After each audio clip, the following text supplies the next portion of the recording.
દોસ્તો, મારી ગુજ્જુની મોજ ચેનલમાં આપનું સ્વાગત છે। આજે વિડીયોમાં આપણે વાત કરવા જઈ રહ્યા છીએ કે ઠાકોર ફેમિલીના ઘરે દશામાનો હજી આવે કયો દિવસ આવ્યો, શિલ્પા ભાભી કેવા તૈયાર થયા, છોટુ બેબીનું નેમ હજુ સુધી કેમ નથી રાખ્યું, કાજલ બેનીબા માટે આટલા બધા ડ્રેસ આવ્યા, ડ્રેસ કેવા છે, છોટુ બેબીનું નામકરણ ફાઇનલી હવે ક્યારે કરવાનું, એની હવે તારીખ કહી દીધી છે। એ બધી જ માહિતી મળશે તમને આપણા આ વિડીયોમાં। મારી ચેનલ બનાવવા હોય તો ચેનલને ફટાફટ લાઈક શેર એન્ડ સબસ્ક્રાઇબ કરી દો।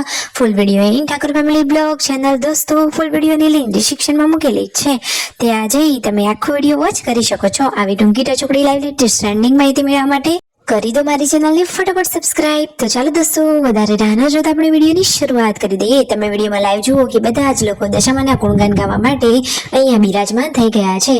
બધાએ વારા પરથી દશામાની આરતી ઉતારી, થાળ ધરાવી, પ્રસાદ કરી અને પછી શિલ્પા ભાભી ઘરે આવ્યા। શિલ્પા ભાભીએ તો સરસ મજાની સાડી વેર કરી છે, મને તો એમની સાડી બહુ જ ગમી। આજે તો રાકેશભાઈએ તેમના માટે મસ્ત મજાની સાબુદાણાની આ ફરાળની ખીચડી બનાવી છે।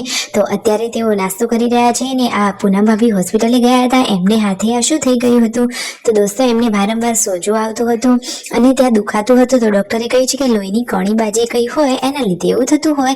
પછી જુઓ છોટું બેબી બિચારું એકલું એકલું રમી રહ્યું છે। આજે તો સાંજે પણ જમવાનું ફટોફટ રેડી થઈ રહ્યું છે। અને શું દોસ્તો, પછી બધા લોકો આરતીમાં ગયા, કોને કોને આરતી ઉતારી, વહેલા જમવાનું રેડી ને પછી રાતે શું છોટું બેબીનું નામકરણ કરવાનું છે। તો જુઓ સંજયભાઈ અહીંયા બહાર છોટું બેબીને લઈને ખાટલામાં બેઠા છે, કારણ કે ઘરમાં તો લાઈટો જતી રહી છે એટલા માટે બહાર બેસવું પડ્યું છે। તો આમ તો ફાઇનલી આજે જ નામકરણ કરવાનું હતું, પરંતુ હવે લાઇટ નથી એના કારણે હવે નેક્સ્ટ ટાઈમ એટલે કે કાલે કરવાનું છે। બધા લોકો દશામાની આરતીમાં અહીંયા જોડાઈ ગયા છે અને જુઓ તો ખરા કે ભક્તો આ મસ્ત મજાના ગુણગાન ગાઈ રહ્યા છે। દશામાની બધા જ લોકોએ સાંજની આરતી લીધી, પ્રસાદી ધરાવી હતી, બધાએ થાળ લીધો। રાત્રે હવે જે કાજલ બેનીબા માટે સ્પેશિયલ ઘણા બધા ડ્રેસો ને ગિફ્ટો અને ફેમિલીના બીજા બધા લોકો માટે પણ સ્પેશિયલ ગિફ્ટો આવી છે, એનું અનબોક્સિંગ થઈ ગયું। વાવ, આ વ્હાઈટ એન્ડ રેડ કલરનો ડ્રેસ મને તો બહુ જ ગમ્યો। અને બાકી તો આ બચ્ચા પાર્ટી માટે મસ્ત મજાના અલગ અલગ ટાઈપ્સના રૂમાલ આવ્યા છે। આ બીજો ડ્રેસ, આ પણ ડ્રેસ કોનો છે? આ ડ્રેસ પણ કાજલ બેનીબાનો છે। કદાચ કાજલ બેનીબા માટે 4 થી 5 જેટલા ડ્રેસ આવ્યા છે। તો જુઓ, અને બધાના કલર કલેક્શન બહુ મસ્ત છે અને ડિઝાઇન પણ એકદમ એમ્બ્રોઇડરી વાળી છે। તો આ ડ્રેસનું કલેક્શન તો જોરદાર છે। અને બચ્ચા પાર્ટી માટે મસ્ત મજાના નાવાના રૂમાલ આવ્યા છે, નાના રૂમાલ આવ્યા છે વાળ સુકાવવાના। અને પછી આ જુઓ હેર ડ્રાયર આવ્યું છે, મસ્ત મજાના લાકડાના કાંચકા આવ્યા છે। આ રીતે બધી અલગ અલગ વસ્તુઓ આવેલી છે।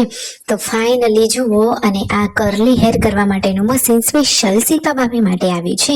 તો અને આ મોટા બોક્સમાં શું છે તમને ખબર છે? અરે અનબોક્સિંગ કિયા ફિર ભી ઉસમેં ભી એક સસ્પેન્સ।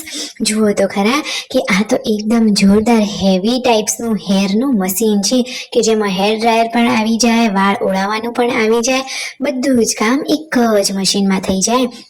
તો જુઓ તો ખરા કે પરિવારના બધા જ લોકોને લાઇટે ભલે હેરાન કર્યા, પરંતુ એમને હિંમત હારી નહીં અને ફાઇનલી બધી જ ગિફ્ટોનું અનબોક્સિંગ કરી દીધું। જુઓ, તેમના મમ્મીના હાથમાં ગોળો છે, આ રીતે ગોળો પકડી રાખ્યો હતો અને બધા જ લોકોએ વગણ લાઇટે પણ ગિફ્ટોનું અનબોક્સિંગ કરી જ દીધું।